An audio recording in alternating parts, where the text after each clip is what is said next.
جو کہ ہندوستان کے سنویدھان میں بھید بھاؤ ایسا کچھ نہیں. یہ قانون پاس کیا تو آپ کہیں گے کہ پاکستان بنگلہ دیش افغانستان سے کوئی مسلمان آئے یا نہ آئے ہم کو اس سے کیا لینا, ہم تو ہندوستان کے مسلمان ہیں, ہم کو تو کوئی اعتراض ہی نہیں, ہم کو تو کوئی پرابلم ہی نہیں. اب دیکھیے بہانہ ان 3 دیشوں کا, اگر وہاں سے کوئی ہندو آئے فوراً ناگرکتا, کوئی مسلم آئے ناگرکتا نہیں گھسپیٹ.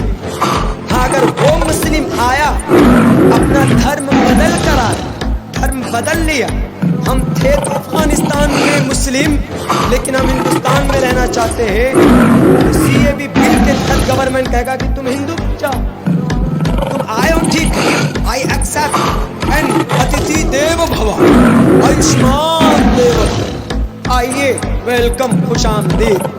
اس کا مطلب یہ ہوتا ہے من کان یؤمن باللہ والیوم الآخر یکرم ضیفہ.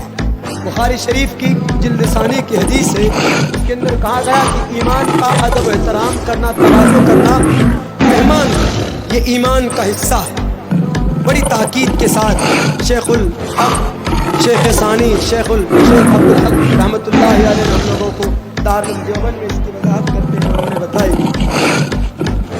تو ان کو کہیں گے کہ مسلم ہو کوئی بات نہیں, لیکن دھرم بدل کر آؤ. ٹھیک ہے دھرم بدل لیں گے وہ. اب انڈین مسلم جب این آر سی لاگو ہوگا تو این آر سی میں مثال کے طور پر 10 کروڑ یا 5 کروڑ مسلمانوں کا نام نہیں آئے گا. جب نام نہیں آئے گا تو وہ کیا ہوا, وہ گھسپیٹ ہوا. جیسے باہر کے مسلمان آئے تو وہ گھسپیٹ, اب این آر سی میں جن مسلمانوں کا نام نہیں آئے تو وہ بھی گھسپیٹ. اب اگر ہندو کا نام نہیں آتا ہے این آر سی میں تو ہندو کے لیے تو قانون ہے سی اے بی بل, وہ فوراً سی اے بی بل کے تحت ناگرکتا لے لے گا. بچ گیا بیچارہ مسلمان. جن کا نام این آر سی میں نہیں ہے تو ان کے لیے 2 ہی راستہ, ایک راستہ یہ ہے کہ سی اے بی بل کے تحت تم کو ہندو بننا پڑے گا تب تم کو ناگرکتا ملے گی, اگر نہیں تم مسلم ہی رہنا چاہتے ہو تو تم اپنی ناگرکتا ثابت کرو. چھوٹی سی بھی پرابلم ہوگی نا اس کی ڈاکومنٹس میں تو اس کو ریجیکٹ کرو. اس کو کہے گا گورنمنٹ سپریم کورٹ جاؤ, ہائی کورٹ جاؤ, لاکھوں کروڑوں روپے خرچ کر لے گا لیکن ناگرکتا ثابت نہیں کر پائے گا. اخیر کے اندر وہ گھسپیٹ رہے گا.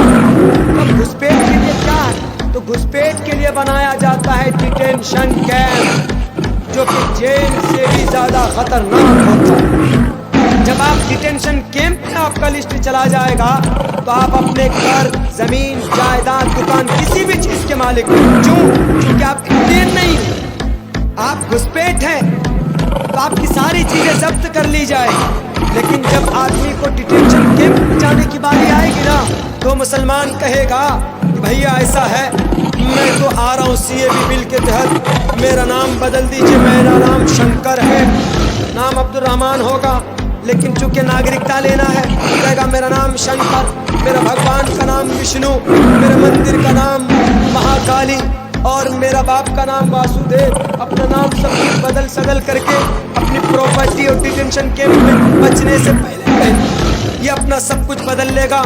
30 کروڑ مسلمانوں میں 15 کروڑ مسلمان ایسے ہیں جو کمزور ایمان والے, جن کا شریعت سے کوئی لینا دینا نہیں, وہ اپنی ناگرکتا بچانے کے لیے فوراً اپنے دھرم کو بدل لیں گے, وہ ہندو بن جائیں گے. یعنی 1-2 مہینے کے اندر ہندوستان کے اندر 10 سے 15 کروڑ مسلمان مرتد ہو جائیں گے, ملحد ہو جائیں گے. یہ پلاننگ ہے ہندوستان کے گورنمنٹ کی.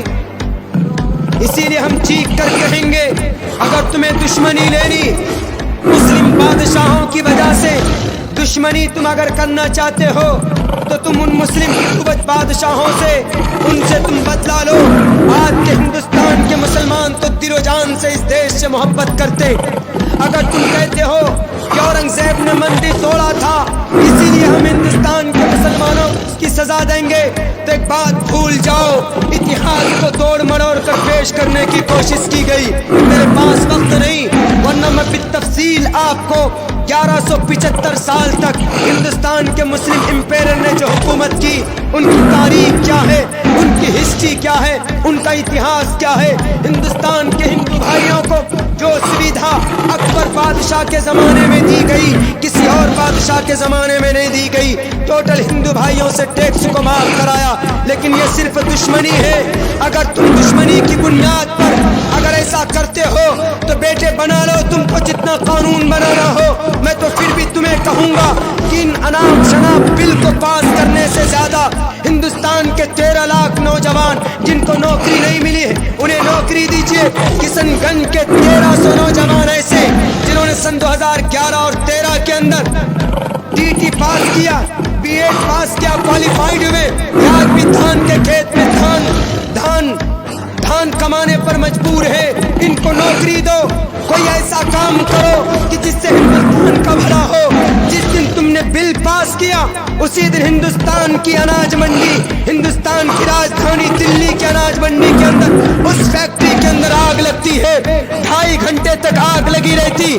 تمہارے پاس اتنے آلات تھے ہی نہیں, ایسی فیسلٹیز نہیں تھی کہ ان 5 بلڈنگ میں پھنسے ہوئے نوجوانوں کو, ان مزدوروں کو باہر نکالتے. بل پاس کرنے کے لیے تمہارے پاس پیسے ہوتے, اور اگر کہیں کسی بلڈنگ میں آگ لگ جائے تو اس بلڈنگ سے مزدوروں کو نکالنے کے لیے تمہارے پاس کوئی راستہ نہیں. 32,000 کروڑ کا تم بت بنا دیتے ہو, لیکن تم تو ہیلی کاپٹر نہیں بنا سکتے جس سے اوپر سے آسمان سے پانی ان کا دمکل بنایا جائے اور ان کے ذریعے سے کہیں پر بھی اگر ایسا عظمت اگر کہیں پر آگ لگ جائے, گاڑی نہ وہاں پر جائے, وہاں پر فائر بریگیڈ اگر نہ جائے تو ہیلی کاپٹر کے ذریعے پانی سے بارش کر کے ان کو بچایا جائے. 2.5 گھنٹے تک آگ لگی رہی. ہوم منسٹر صاحب, آپ کے گھر سے 5 کلومیٹر کی دوری پر 45 مزدور جل کر راکھ ہو گئے.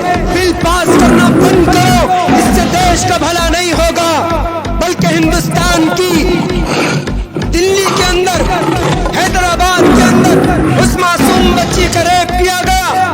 جب پہنچے پولیس اسٹیشن اس کی بہن تو پولیس والے کہنے کہ ہمارے تھانے کا معاملہ نہیں. اگر پولیس والے فوراً پہنچتے ٹائم پہ تو اس بچی کی بھی جان بچ جاتی, اور جو 4 لوگوں کا انکاؤنٹر ہوا ان مجرمین کا ان کی بھی جان بچ جاتی. ان کو ایکٹیو تو کرو گے نہیں, صرف بیٹھ جاتے ہو پارلیمنٹ میں پرستاؤ لے کر, بل لے کر بیٹھ جاتے ہو. یہ بل پاس کرو, وہ بل پاس کرو. دیکھ رہا ہے تمہارا پرماتما, اور تم کو آواز دے کر کہتا ہوں میری اسپیچ اگر تم کو سننے کو مل جائے تو تمہیں ایک بات یاد دلاتا ہوں, پاپستھاستے پرپشانتی یم روپم بھینکرم. جب انسانوں کی پاپوں کا گھڑا بھر جاتا ہے تو یم روپم بھینکرم, یم دودھ آتا ہے اس کی آتما کو نکال کر نرک کے اندر ڈالتا ہے. تمہارا بھی یہی حشر ہوگا. ہندوستان کے راجنیتاؤں, ہندوستان کے 30 کروڑ مسلمانوں کی دلوں سے کھیلنے والوں, ان کو تکلیف دینے والوں, تمہارا دھرم شاستر تم سے کہتا ہے کوئی معاملہ الجھ جائے تو اپنے گرنتھوں کو دیکھو, ہندوستان کے سمویدھان کو دیکھو. کس بات پہ تمہیں اجازت تھی ہندوستان کے مسلمانوں کو کیوں چھاٹا؟ قربانی نہیں تھی. کہاں سے دیش بھکتی کے پروف چاہتے ہو؟ کشن گنج آ جاؤ, ارریا چلے جاؤ, بھاگلپور چلے جاؤ, میانمار چلے جاؤ, شاملی چلے جاؤ, میرٹھ چلے جاؤ, مرشید آباد چلے جاؤ, بکسر چلے جاؤ, آرا چلے جاؤ, پاٹلی پترا چلے جاؤ, شاملی کی میدان جاؤ, بالا کوٹ کی پہاڑی جاؤ, دلی کی چاندنی چوک جاؤ. 2 فٹ زمین مسلمانوں کی دیش بھکتی کا ثبوت دے گا. پوچھو ان ساورکر کے نیتاؤں سے, پوچھو ان کوٹ سے کے چہروں سے کہ تمہارا پروف کیا ہے. اگر پروف ڈھونڈو گے تو ہندوستان میں نہیں ملے. کیوں؟ 1925 میں تمہارا وجود ہوا, اور مسلمان 1925 سے پہلے اس دیش کو آزاد کرنے کے لیے اپنے خون کی ہولی کھیلی تھی, اپنے خون کو پانی سے بھی زیادہ سستا کیا تھا. اگر تم کو دیش بھکتی کی پروف مانگے تم سے کوئی تو تم کو لندن جانا ہوگا انگریز کے پاس, چونکہ تم انہی سے تمہارا لنک ہے. اپنی خیر مناؤ، اس دیش کے لوگوں کو پریشان مت کرو۔ گدی پر بیٹھے ہو، اچھا استعمال کرو اپنی طاقت کا، اپنے پرشاسن کا، تاکہ اس دیش کا بھلا ہو اور ہندوستان کے عوام کا بھلا ہو۔ اللہ سے دعا کرتا ہوں کہنے سننے سے زیادہ عمل کی توفیق عطا فرمائے۔ السلام علیکم ورحمۃ اللہ۔